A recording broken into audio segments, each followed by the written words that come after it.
खाता ना बही, जो मेडिसिन बोर्ड कहेगा वो सही। इनका साफ साफ कहना है कि मेरा कोई कुछ नहीं बिगाड़ सकता। हिमाचल की एससी अभ्यर्थी उत्तराखंड में कैसे एससी कोटे की सीट ले सकते हैं? इसमें आप देख सकते हैं एक दिवंगत पूर्व विधायक जी की लड़की भी इसमें उनका भी सिलेक्शन हो गया था।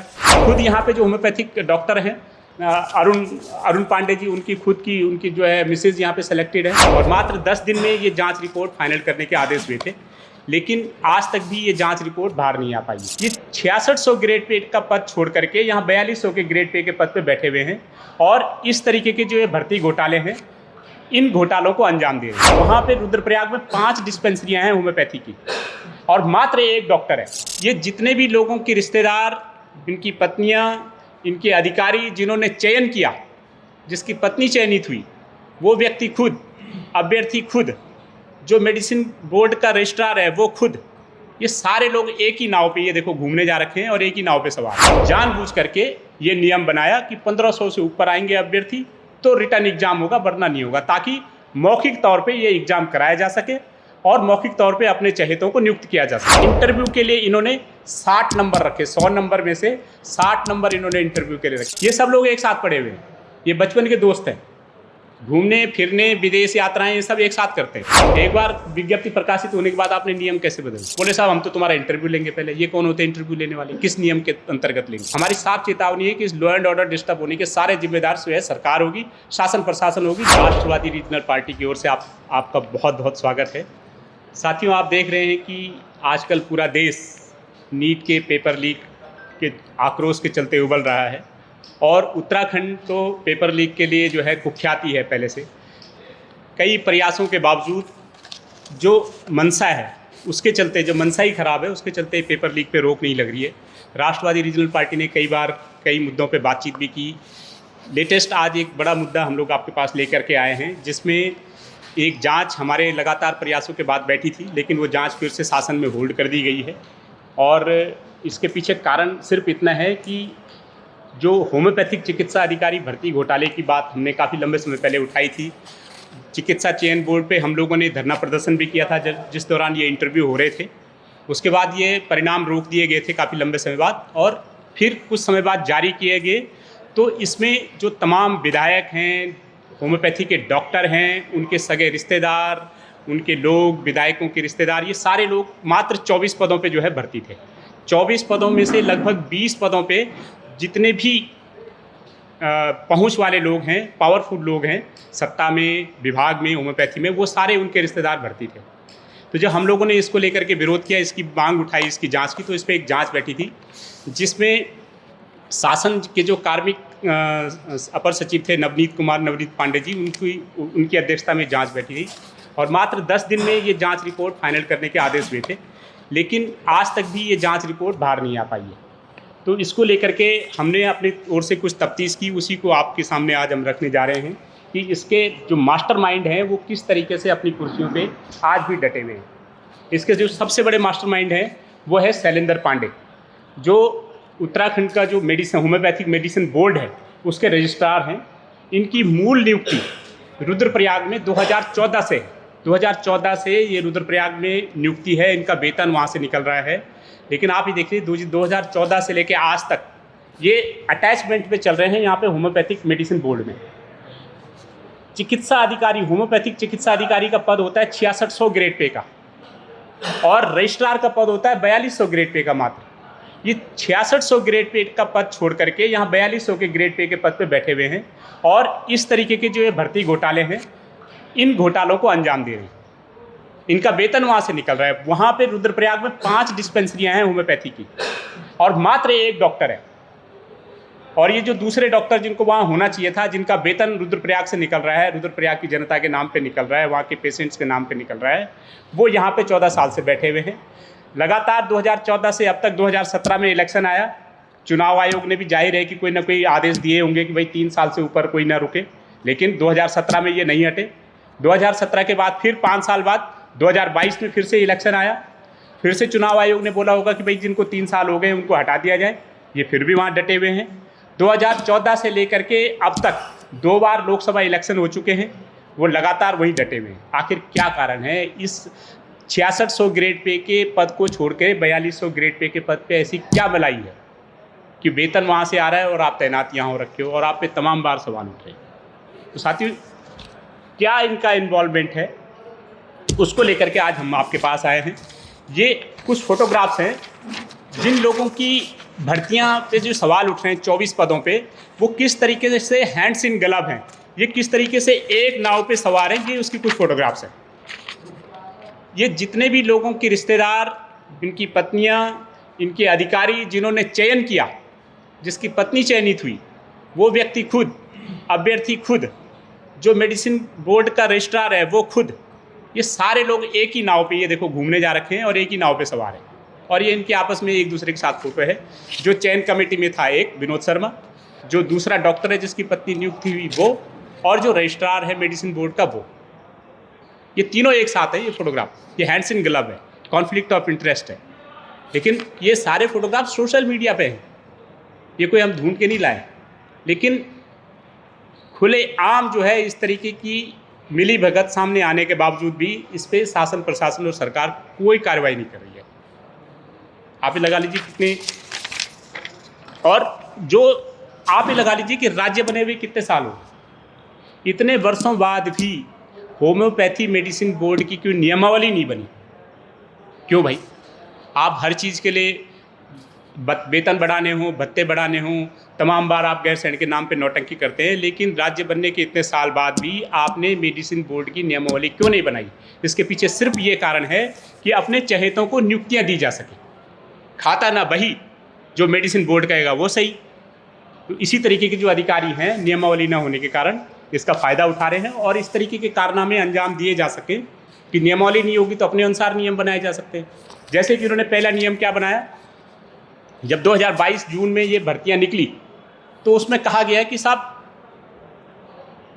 जो भर्तियां होंगी, अगर 1500 से ज़्यादा लोग अभ्यर्थी आएंगे तो रिटर्न होगा और 1500 से कम आएंगे तो इंटरव्यू से काम चला लिया जाएगा। आप सोचिए, इसी सरकार के पूर्व मुख्यमंत्री श्री भुवन चंद्र खंडूरी जी ने कहा था कि रिटर्न होगा ही नहीं।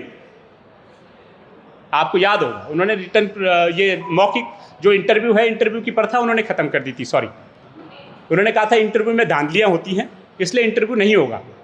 लेकिन इस मेडिसिन बोर्ड में कहा गया कि साहब अगर 1500 से कम अभ्यर्थी आएंगे तो इंटरव्यू नहीं होगा, ज़्यादा आएंगे तो वो लिखित परीक्षा नहीं होगी, और अगर ज़्यादा आएंगे तो लिखित परीक्षा होगी। और मज़ेदार बात ये देखिए कि परीक्षा देने वाले जो अभ्यर्थी हैं वो कुल 1200 हैं। जिस दिन ये भर्ती निकली थी जून 2022 में, जो परीक्षा देने वाले कुल डॉक्टर जो पंजीकृत अभ्यर्थी थे वो कुल 1200 थे। तो इसका मतलब इन्होंने क्या किया, जानबूझ करके ये नियम बनाया कि 1500 से ऊपर आएंगे अभ्यर्थी तो रिटर्न एग्जाम होगा, वरना नहीं होगा, ताकि मौखिक तौर पे ये एग्जाम कराया जा सके और मौखिक तौर पे अपने चहेतों को नियुक्त किया जा सके। इस इंटरव्यू की प्रक्रिया की इन्होंने कोई वीडियोग्राफी नहीं कराई कि ताकि कोई सबूत न बचे। और सबसे बड़ी बात आप देखिए कि इंटरव्यू के लिए इन्होंने 60 नंबर रखे, 100 नंबर में से 60 नंबर इन्होंने इंटरव्यू के लिए रखे। बताइए कौन रखता है 60 नंबर इंटरव्यू के लिए? कि ताकि कुछ भी लूप होल्स हो तो उसे कवर किया जा सके, अपने चहेतों को यहाँ पे नौकरी लगाई जा सके। एक जो सबसे बड़ी बात है जो हम सवाल उठा रहे हैं कि देखिए धांधली किस तरीके से हुई है। एक मनीषा कायस्थ है, एक लेडी हिमाचल की, इसके हमारे पास पूरे रिकॉर्ड है। हिमाचल में वो SC संवर्ग की अभ्यर्थी है, SC है, शेड्यूल कास्ट, हिमाचल में। उसके पापा, उसकी बहन किस कॉलेज में पढ़ी, कौन से गवर्नमेंट इंटर कॉलेज में, सोलन में वो पढ़ी, सोलन मेडिकल कॉलेज में पढ़ी, उसके सारे रिकॉर्ड हमारे पास हैं। वो वहाँ पे SC की कैंडिडेट है और उसको यहाँ पे SC कोटे के अंतर्गत रिजर्वेशन हो गया। इस सिलेक्शन लिस्ट में 22वें नंबर पे उसका नाम है। हिमाचल की SC अभ्यर्थी उत्तराखंड में कैसे SC कोटे की सीट ले सकती है?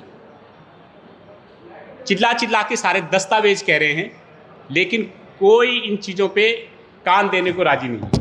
ये नकार खाने में तूती की आवाज़ जैसी बात है। तो एक हमने बताया कि इन्होंने अपनी मर्जी से इंटरव्यू जो सिलेक्शन प्रक्रिया है वो रखी कि 1500 होंगे तो रिटर्न होगा, 1200 थे तो इन्होंने मौखिक में कर दिया, 60 नंबर इन्होंने जो है इंटरव्यू के लिए रखे। इसके अलावा बाकायदा एक यूपी के टाइम की नियमावली है कि जो भी सिलेक्शन कमेटी में आएगा, जो सिलेक्शन कमेटी में जो व्यक्ति होगा जो इनका इंटरव्यू लेगा या इनकी परीक्षा लेगा, वो व्यक्ति उच्च शिक्षण संस्थान का प्रोफेसर होना चाहिए, लेकिन उन्होंने वहाँ से भी नहीं बुलाया उच्च शिक्षण संस्थानों से। इन्होंने क्या किया, विधानसभा में एक डॉक्टर विनोद शर्मा हैं, वहाँ से डॉक्टर साहब को ले आए, वो मेडिकल ऑफिसर हैं, उनको ले आए और उनको सिलेक्शन पैनल में रख दिया। क्यों? ये कारण है, देखो ये विधानसभा की ये जो एक ही नाव में सवार ये लोग हैं, इनकी फोटोग्राफ है।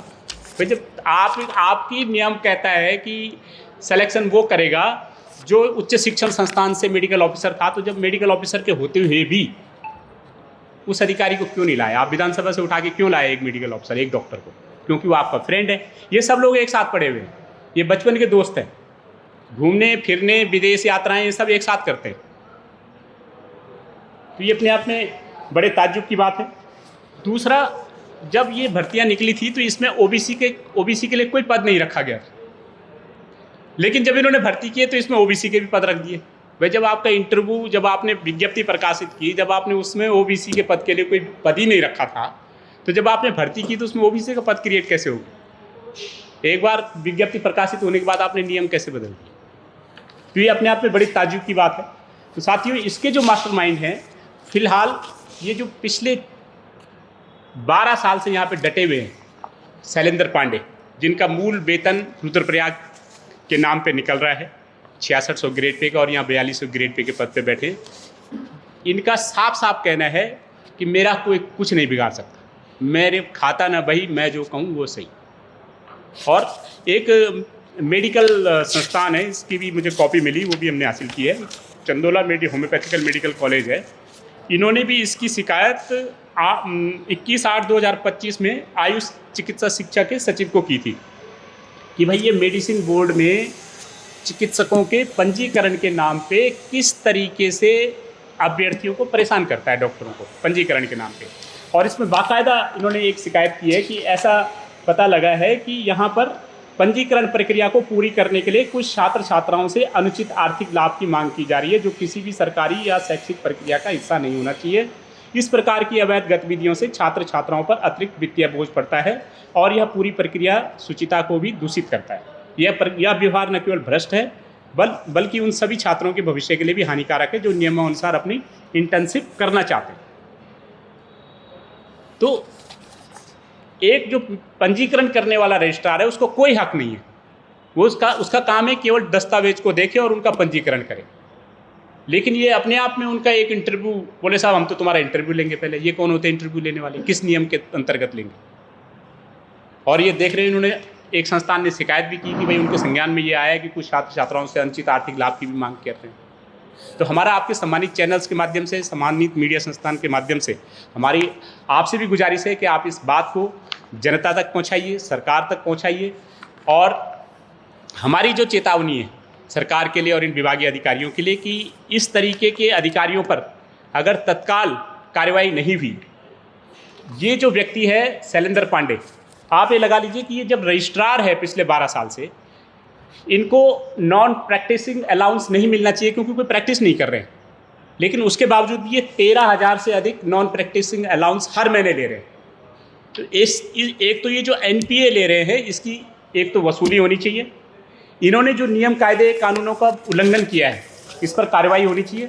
जिन अधिकारियों ने इनको यहाँ पर संरक्षण दे रखा है, उन अधिकारियों की जांच होनी चाहिए।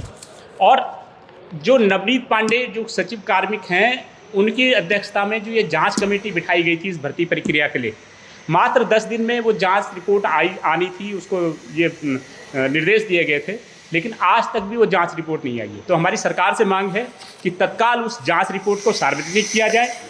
जो ये चहेते लोग हैं, ये कैसे इसमें लगे? इसमें आप देख सकते हैं एक दिवंगत पूर्व विधायक जी की लड़की भी इसमें उनका भी सिलेक्शन हो गया था। खुद यहाँ पे जो होम्योपैथिक डॉक्टर हैं अरुण पांडे जी, उनकी जो है मिसेज यहाँ पे सेलेक्टेड है, जबकि वो एक और है जो हमने बोला कि SC जो लड़की है जो सोलन से है, वहाँ के SC कोटे पे जो है वहाँ पे अभ्यर्थी वहाँ भी है SC कोटे पे, और यहाँ भी उसका SC कोटे में सिलेक्शन हो गया। इस तरीके के गड़बड़ झाला जिन लोगों ने भी किया है, जिन अधिकारियों ने किया है, उन सब अधिकारियों के खिलाफ जांच हो और इसकी समयबद्ध जांच हो। अगर ये सब विदिन 15 डेज नहीं होता है तो फिर राष्ट्रवादी रीजनल पार्टी चुप नहीं बैठेगी। हम लोग उन सभी जिम्मेदार अधिकारियों को एक एक करके अपने स्तर से फिर सबक सिखाने का काम करेंगे और इसकी जो भी जिम्मेदारी होगी, जो भी लॉ एंड ऑर्डर डिस्टर्ब होगा, हमारी साफ चेतावनी है कि इस लॉ एंड ऑर्डर डिस्टर्ब होने के सारे जिम्मेदार जो है सरकार होगी, शासन प्रशासन होगी, जो इतने लंबे समय बाद भी जो बेरोजगार अभ्यर्थी है, जो ऑनेस्ट ढंग से जो है अपना प्रक्रिया पूरी कर रहे हैं, शिक्षा दीक्षा पूरी कर रहे हैं, जो पीड़ित हैं, जो भी व्यक्ति उनके भविष्य के साथ खिलवाड़ करेंगे, फिर हम लोग उनको अपने स्तर से सबक सिखाएंगे। धन्यवाद।